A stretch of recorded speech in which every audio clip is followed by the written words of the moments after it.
Hi guys, welcome back to the Library of Alexandria. And today I will be reviewing Boosh, The Dragon's Path, Book 1 of the Dagger and Coin series by one of my favorites, Daniel Abraham. So this is the first book in a 5-book series, so it's a quintet instead of a quartet like the Long Price Quartet, which is, if Daniel Abraham sounded familiar to you and you're not, super familiar with him in general, I talk about him all the time when I talk about the Long Price Quartet, which is one of my favorite series of all time now. So, The Dragon's Path is an interesting case. It is hard to even tell you what The Dragon's Path is about. Very similar to Shadow and Summer, where it was hard to kind of articulate what exactly it's about, because not a whole lot happens in Shadow and Summer, and that's kind of the same here, but in a slightly worse way. So just starting off, I liked this book. I even really liked this book. I did not love this book, mostly because this book doesn't really get interesting until about page 300, and then not a lot happens again until like the last 100 pages where things start falling into place. Really, in general, this entire book felt like a setup for something awesome that is to come. Now, that sounds bad, but it's not, because I have read Daniel Abraham's Long Price Quartet, and Shadow and Summer feels kind of similar, but the books that come after Shadow and Summer owe so much to the groundwork laid by Shadow and Summer that you have to have that book be the way it is in order for the next books to have the same impact. And so that is what I am expecting out of this series as well. I have talked to Jimmy over at the Fantasy Network. He has read this whole series. He hasn't read Long Price Quartet, but he is another huge Abraham fan because he's read this series, and he assures me that the books get even better. And that's kind of what I predicted. So even though this book, if I had not read Abraham and did not know what to expect from Abraham, I would probably kind of be maybe a little put off by this book, and that's probably why the Goodreads ratings aren't what they need to be, but they're the same thing about Shadow and Summer. Goodreads doesn't know jack squat. So I'm definitely excited to keep reading and see where this series goes. So The Dragon's Path is, the world is really cool. It's separated into several kingdoms, and there's a whole bunch of cities. There's a map that has a list of all the city names. They're hard to keep track of. It's one of these places. A lot of it reminds me of The Folding Knife, which was literally the last review I put up on this channel, and it was the book I read 2 books ago, in that this deals a lot with banking and the economy. Abraham says that one of his inspirations is the House of Niccolo. He said he's always been really interested in medieval banking. He read Medici Money multiple times while researching for this book. And so there's a lot of these place names where it's talking about trade and the inner workings of banking and trading, very much like in The Folding Knife, but without being quite as in-depth and quite as just specific and just like this affects this, affects this, affects this, affects this. Folding Knife is a special kind of book where you gotta really care about the inner workings of the economy in order to kind of put up with all these massive amounts of details. Dragon's Path, however, I think does that in a better way, where it's still pretty in-depth about the economy and banking in this world, but not nearly to just kind of a kind of excessive extent like some people might find The Folding Knife. And the cool thing about this world is that it was once ruled by dragons, not people who controlled dragons. The dragons themselves were once the rulers of this world long time ago, and they created the 13 human races. There's the First Bloods, which are what we think of as the humans, and then there's 12 other races that are humanoid. We would not think of them as humans. If we were playing D&D, they would be different races. But they're different species of humans that have kind of these weird traits. You've got the Timzanai, which are kind of like buggish people. They have like these black chitinous scales. The Jasuru are kind of like lizard-like. The Tragulu are dog-like. You have the Sinai, which they're really kind of the elf people. They're smaller and slighter and super pale. There's one super hairy race that wears like beads in their fur, and they're pejoratively called clackers because they, click and stuff when they walk.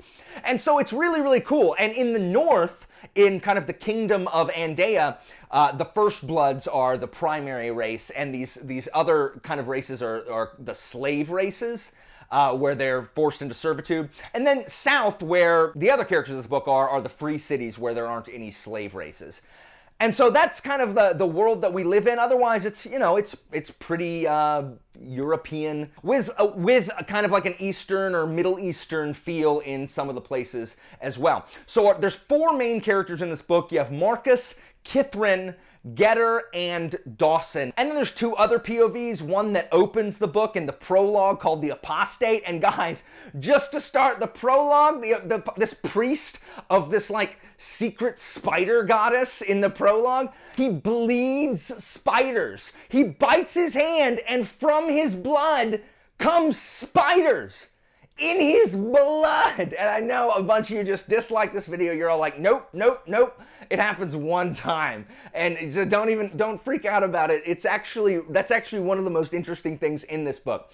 And then there's another POV that comes in toward the end that's got that has a couple chapters. But for the most part, we're dealing with Marcus, Kithrin, Getter, and Dawson. So Dawson is probably the least important. He's a noble kind of high up in the court of Andea, and he was a boyhood friends with the current king, and his storyline kind of deals with one of his noble rivals is like kind of cultivating the populist vote, the people, like they call it the farmers' council, where they want, you know, the people to actually have a say, and he insults them by, you know, they're all like on the festival day, they're all like waving signs like, we want a farmers' council, and he's like looking down on them because they're waving signs they can't even read, he says. And this guy is the least, like, he is the one we root for the least because he's a huge douchebag and, you know, believes the slave races should stay slaves, doesn't think that, you know, dumb farmers should have a say in the government.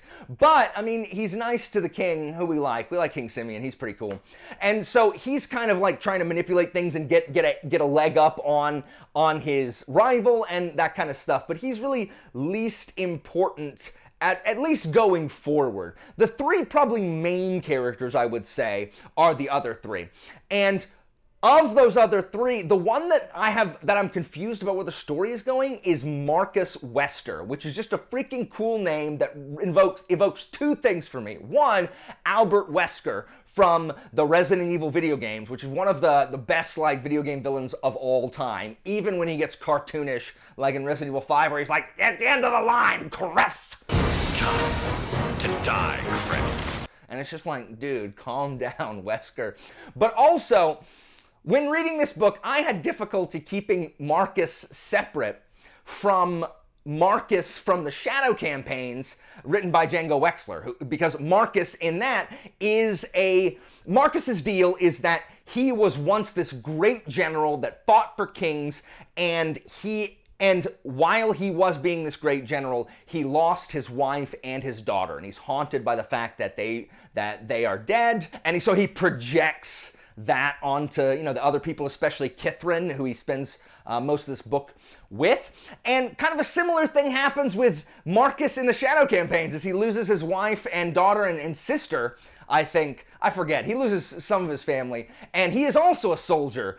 He's not a storied general like Marcus Wester is, but I was just like, oh, Marcus, good. I'm glad you found new work in a new series. So it was just cool, because Marcus, I really liked Marcus in the Shadow campaigns. Read that if you haven't. Very, very good.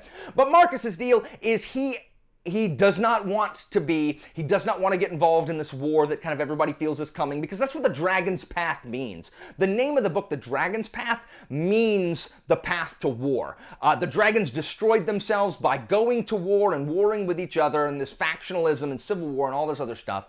And so the whole book is them trying to keep off of the Dragon's Path, which is that path to war. And Marcus doesn't want to have anything to do with it, so he becomes a caravan guard along with this troop of actors, kind of guarding this shipment out of this town that they start in.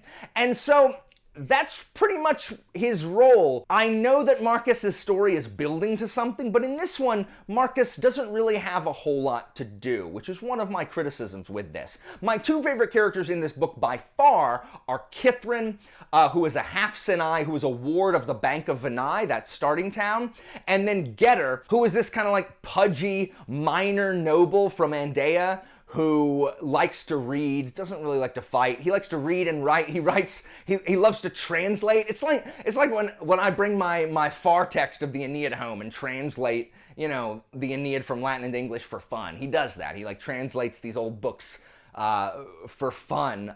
And he wants to write a speculative essay. He keeps talking about speculative essays. He's super interested in the history of the dragons and, you know, that what kind of made them fall and what kind of set them on that dragon's path. And, you know, and everyone picks on him and everyone's super mean to him and, like, they bully him all the freaking time and you feel really bad for Getter. And he is part of, like, an occupational force come to take Van Nuys. And so Marcus does not want to be part of the defense force for Van Nuys, which is why he joins up with the caravan. Kithrin is half Sinai, so she's half that kind of elf race, and she is charged with dressing like a boy and smuggling out the wealth of the Bank of Van Nuys out of the city, because they know that the Prince of Van Nuys is going to, one, like confiscate all the wealth of the bank, to hire mercenaries to defend against that occupational force, and Marcus knows they're going to try to conscript him into leading the army, and he's like, screw it, I'm a caravan, I'm out of here. And Kithrin, you know, has to hide all the loot of the bank, and they're going to head to this other place and sell it at this other branch of the bank kind of in the north. And so that's where everything kind of collides.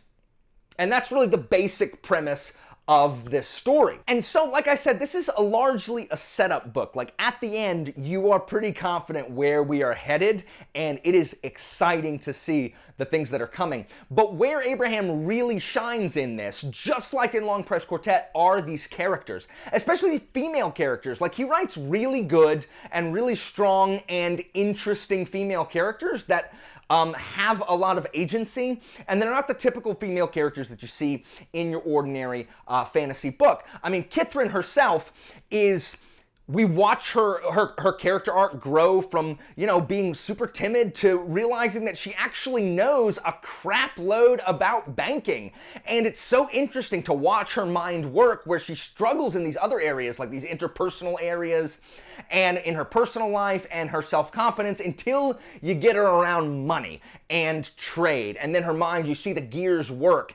And it's so cool to watch her come into her own when it comes to dealing with that stuff. And now she, just like and this is one thing I love about Abraham's characters, is they do not always make good decisions. In fact, very often they make poor decisions. They make decisions that you just want them to not make. And Kithrin does this. Getter definitely does this. Getter reminds me, for those of you who have read Long Price Quartet, Getter is a very Mati-esque character, but like different. Like, Getter is way, man, some of the stuff Getter does, I'm like, really? Like, that's the choice you're gonna make, book nerd bro? Anyway, he's a really, really well-written character.